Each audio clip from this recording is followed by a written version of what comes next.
All right, today we're kicking our ass on leg press because there's a lot of different variations you can do to isolate specific muscles and really crank up the intensity. So if you're ready, let's get after it. Just threw up in my mouth a little bit.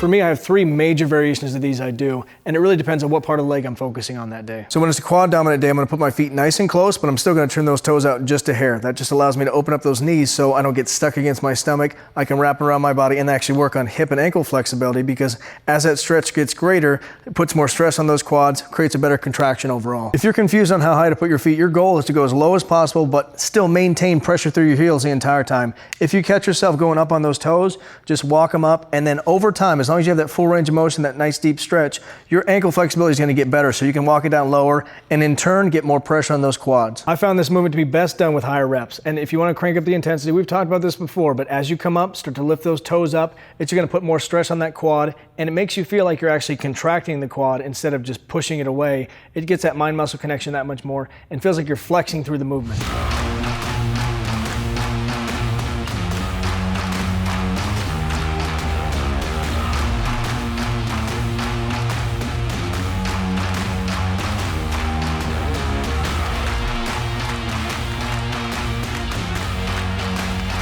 So when it comes to leg press, there's two things I want you to avoid. The first being locking out those knees. Now that's the same reason I don't lock out my triceps ever when doing extensions, because you run too much of a risk of actually losing that force by locking that elbow all the way out. In this case, locking those knees out. I'd rather take less of a contraction in favor of actually keeping more time under tension. Also, have you seen that movie Arrival where the alien just breaks its knees backwards, or any epic gym fail that's doing a leg press?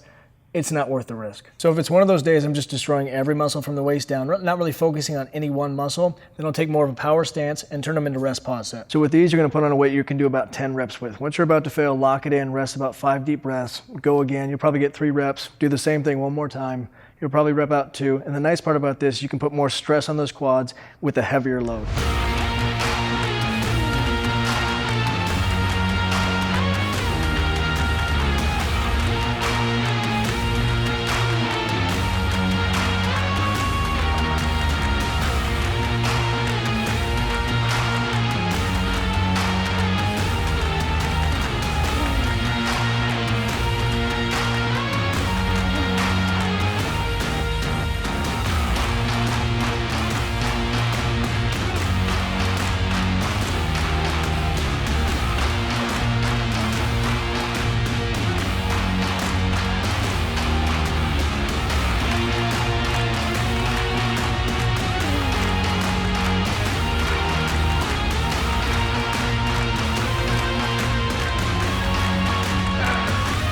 The second thing is loading the weight up and then shortening the range of motion to a point where it makes this exercise virtually useless. You guys know I'm a huge fan of partial reps, but that's always in an effort to put more stress and tension on the muscle. The ones I'm talking about is that guy at the gym who wraps his knees, locks it at the top, barely comes down, sits against his stomach, and then bounces the weight up and down. So loses tension at the top and bottom.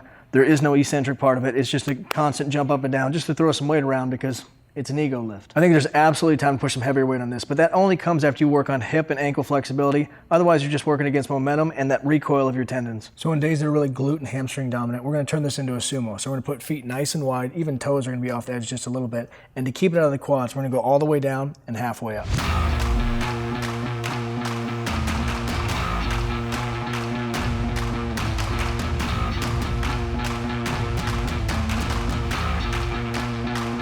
It goes without saying, but keep your butt on the pad the entire time. Even when you're working on flexibility, only go as low as you can without lifting that butt. Because the one way you can hurt yourself on this is letting that back roll up and then blowing a disc out of your ass. Since I know everybody wants sets and reps, let's just run through it real quick. Probably should just come out with a program that has it all laid out, but this will have to work. So with a quad dominant stance, I do 4 sets of 15 to 20. Start at that 20 rep range and try to get a little bit heavier each time and just kind of creep down the reps towards 15. Now with the rest pause set, that's one long horrible set, but I like volume, so I'd run through that twice. And obviously the second time, either you back the weight off or just expect to get less reps. And then after that, I do one more set, so 3 sets total, of a Widowmaker of 30 reps. And on the last one, which is focused more on glute and hams, since it's such a short range of motion, I would do 4 sets of 30. Now again, really slow, squeeze, and feel like you're not pushing away, but you're contracting those hamstring and glutes in. Almost feel like you're pulling your feet in as you go up, and it's more of a squeeze to get those to contract and move the weight rather than pushing it away. And again, 4 sets of 30, you're gonna be toasted by that point.